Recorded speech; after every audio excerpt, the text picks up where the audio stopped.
Hello, in this video I want to show you how to reconnect or change Wi-Fi for iRobot Roomba E5.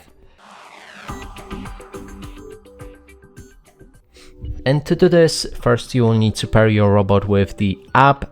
Then when it's paired, scroll down on the home page and select product settings. Inside we can click on reconnect or change Wi-Fi. Here we'll be able to perform the same setup, so let's continue through that. Then you'll be able to see your preferred Wi-Fi network. You can change Wi-Fi network right here. So just connect your phone with the Wi-Fi that you want to select for your robot. Then go back and click on yes, continue. Enter the password if your Wi-Fi is protected by one, or if not, select my network doesn't have a password. Now I'm gonna enter the password. After you entered your password, you need to press on the home and the spot button, this one and this one on your robot, and hold them for 2 seconds. You should also hear the noise prompt. I press the buttons and we can continue.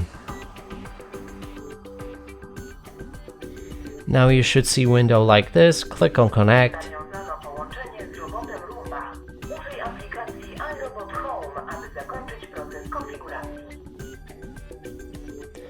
Now it should connect to the Wi-Fi, verify the password that you've entered. If it's wrong, you will need to re-enter it and then establish cloud connection.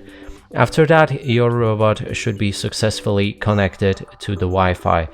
In this case, as you can see, it just changed to the 5G network and we need 2.41. So let's select that one and then go back.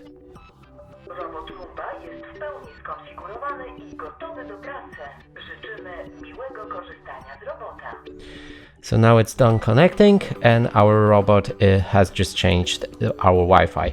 And that's it for this video. Hope you like it. Please consider subscribing to our channel, leave a like and a comment below.